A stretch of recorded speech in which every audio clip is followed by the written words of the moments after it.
Eu falo menos do que eu gostaria sobre iPad aqui no canal, e geralmente quando eu falo é usando o meu iPad Pro M1, que não é um modelo assim tão acessível, mas eu tenho hoje aqui nas minhas mãos um iPad 10, que é o modelo mais barato da Apple, pelo menos hoje, dia 7 de outubro de 2024.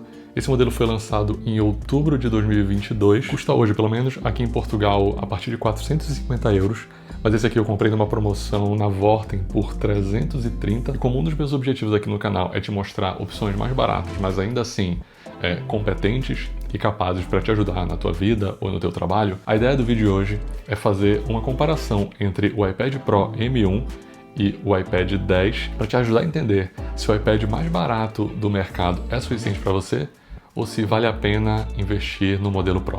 Bora lá? Antes do lançamento do iPad 10, eu nunca indicava o iPad mais barato para ninguém, basicamente porque eram modelos muito feios. A Apple, para tentar forçar a gente a comprar os modelos mais caros, demora muito para atualizar os modelos mais acessíveis com os novos padrões de design da marca. Então, o iPad 9 ainda tinha aquele design meio arredondado dos primeiros iPads lançados mais de 10 anos atrás, mas finalmente, em 2022, quando lançou o iPad 10, ela trouxe para o modelo mais acessível esse design mais quadrado, com bordas um pouco mais finas, muito parecido com o iPad Air, o iPad Pro.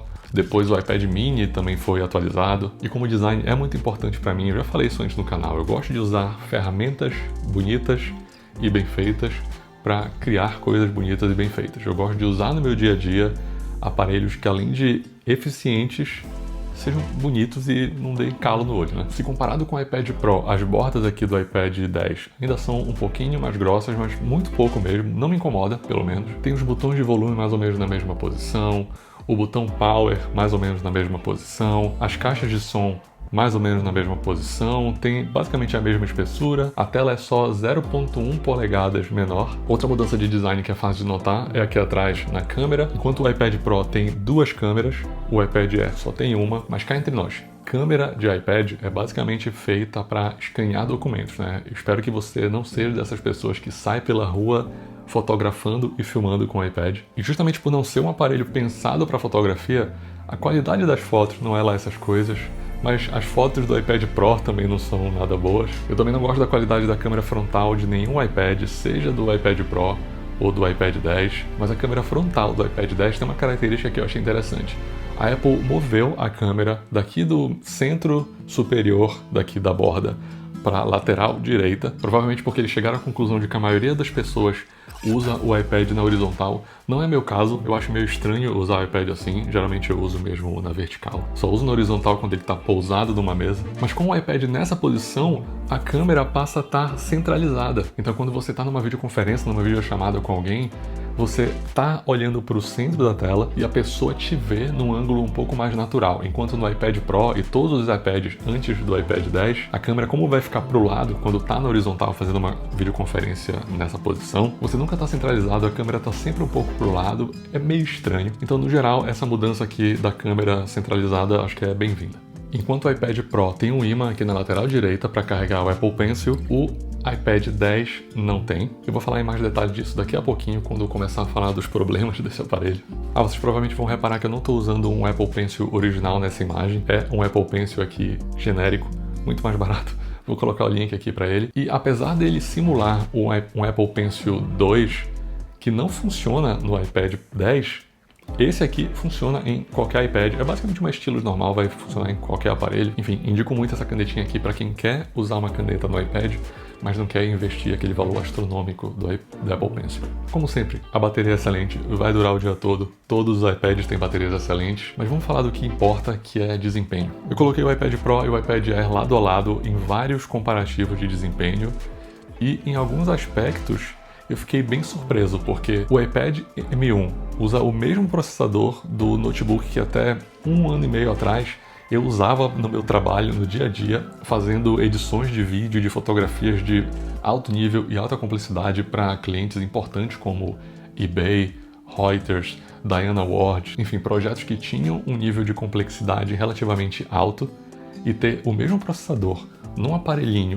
tão fino como esse aqui é incrível, é impressionante. Enquanto isso, o iPad 10 tem o mesmo processador do iPhone 12, o A14 Bionic. Então é um processador antigo, é complicado chamar de antigo, algo que saiu há 4 ou 5 anos, mas não é o top de linha da Apple. Se bem que hoje em dia, em 2024, o M1 também não é mais, né? Já existe iPad com o processador M4. Mas o que importa é saber que esse iPad aqui, o iPad mais barato que você pode comprar hoje, tem um desempenho de nível altíssimo. Para fazer esse teste, eu baixei no iPad 10 o backup do meu iPad Pro, então os dois estão com os mesmos aplicativos, a mesma quantidade de espaço de armazenamento ocupado. Eu limpei todos os aplicativos que estavam rodando no background para liberar totalmente a memória RAM e o processador. Os dois abriram o Lightroom em basicamente o mesmo tempo, não vi diferença relevante nisso. Para abrir as fotos, um foi tão rápido quanto o outro. Para mover as fotos pela tela também não senti diferença nenhuma. A ferramenta de remoção de detalhes, que funciona com inteligência artificial processada na nuvem, também rodou igualzinho nos dois. Enfim, para a atividade principal que você faria no Lightroom Mobile,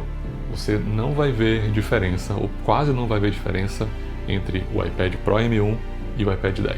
Já na hora de mandar uma foto do Lightroom para o Photoshop, a gente já começa a ver alguma diferença. Você começa a ver que o iPad Pro M1 consegue carregar a foto um pouco mais rápido. Usando a ferramenta de expansão de tela, que também usa inteligência artificial, o desempenho foi bem parecido. Eu não considero essa diferença relevante, mas claro, o iPad Pro M1 é mais rápido. Já na hora de exportar a foto editada de volta para o Lightroom, né, que tem que renderizar e transferir a imagem, a gente já vê uma clara vantagem para o iPad Pro M1 em relação ao iPad 10. Eu peguei o reel que eu fiz de unboxing do iPad 10 no Instagram. A propósito, se você não me segue no Instagram, segue lá. Eu faço quase todos os unboxings lá antes de mostrar qualquer coisa aqui no YouTube. E também posto umas fotos bacanas. Fiz uma edição muito rápida desse vídeo no Premiere Rush. Só reduzi a velocidade para 50% para fazer uma câmera lenta ali, meio mequetrefe, e depois exportei o vídeo. E mais uma vez, a vantagem do iPad Pro M1 é clara, mas a maior diferença eu senti quando coloquei essas duas máquinas aqui para transferir arquivos de um SSD externo para a memória interna. Eu coloquei um vídeo meu do YouTube com mais ou menos 1 GB num SSD, pluguei no iPad e copiei para a memória interna. O iPad Pro M1 copiou instantaneamente, foram poucos segundos, enquanto o iPad 10 levou acho que 10 vezes o tempo para fazer essa mesma atividade. O que não é nenhuma surpresa, né? Porque é um aparelho com um SSD interno mais lento e um processador mais lento. Então, esse tipo de atividade vai ser mais lenta mesmo. Então, se você trabalha no seu dia a dia com muita transferência de arquivo entre memórias externas e a memória interna, talvez seja um ponto a considerar. Então, se você é fotógrafo, por exemplo, e trabalha com longas sessões de fotos, tem que ficar transferindo arquivos entre a memória do iPad e memórias externas. Isso talvez possa pesar um pouco no seu fluxo de trabalho. E sobre esse assunto eu indico esse vídeo aqui.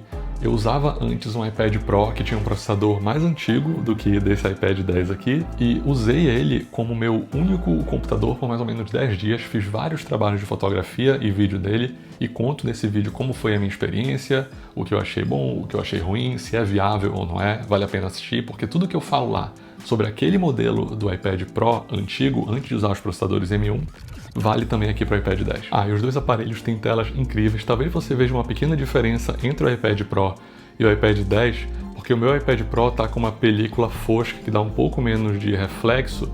Isso pode dar a impressão de que a tela do iPad 10 é mais brilhante e mais contrastada, mas não é nada disso, as telas são muito parecidas. Mas a tela do iPad Pro M1, no geral, tem maior qualidade de imagem, não é uma diferença gritante, mas ela existe, tanto questão de imagem quanto de suavidade das transições e movimentos, porque a tela do iPad Pro M1 pode funcionar a até 120 Hz, enquanto a do iPad 10 está limitada aos 60 Hz, que são padrões assim, na maioria dos aparelhos da Apple. Então, resumindo, mas ainda longe de terminar, se você quer um aparelho para usar para consumir mídia, para diversão, para lazer, o iPad 10 é mais do que suficiente para você, mas o iPad Pro, principalmente os modelos M1 ou superiores, tem muitas vantagens para quem quer usar realmente com uma proposta mais profissional, para trabalhar e para quem quer realmente substituir um computador com um iPad. O iPad Pro M1 se destaca bastante, não só pela performance, mas por ter um processador mais potente, né, mais capaz.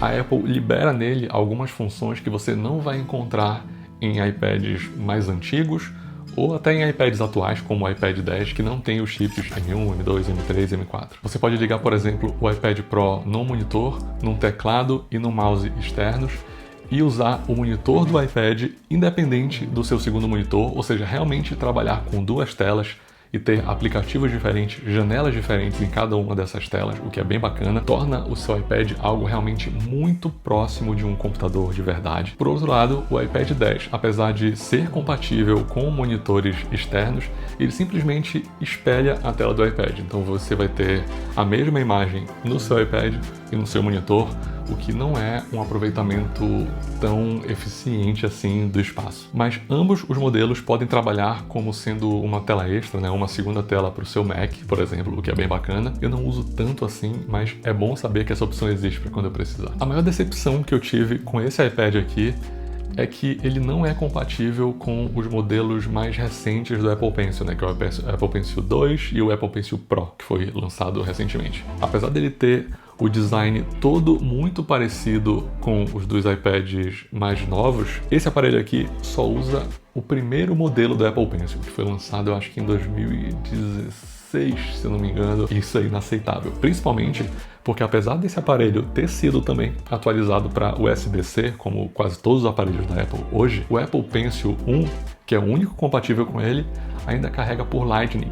Então você tem que usar um adaptador para conseguir carregar o seu Apple Pencil usando o seu iPad, ou pior ainda, usar o carregador do seu celular para carregar uma canetinha. Isso não entra na minha cabeça. Então é isso, esse é o meu comparativo entre o iPad Pro M1 e o iPad 10, o modelo mais barato da Apple. Eu acho que para a grande maioria das pessoas, o iPad mais barato é mais do que suficiente, é literalmente muito mais do que você vai precisar, mas se você quiser realmente usar o iPad de forma mais séria para trabalho, com mais eficiência, vale a pena investir no iPad Pro. Então espero que esse vídeo tenha te ajudado aí a entender qual é o melhor modelo para você, se você pode economizar um pouquinho o seu dinheiro, comprar um modelo mais barato, ou vai mesmo ter que investir num iPad Pro M1, M2, M4. Se esse vídeo te ajudou, se foi útil para você, curte aqui porque isso ajuda muito o canal a crescer, atingir mais pessoas e ajudar mais pessoas. E se você quiser mesmo apoiar meu trabalho aqui na internet, você pode se tornar um membro do canal, contribuindo com um valor simbólico de apenas €1 por mês e pode cancelar quando quiser, ou pode seguir os links que eu deixei na descrição que vão te levar para o meu site,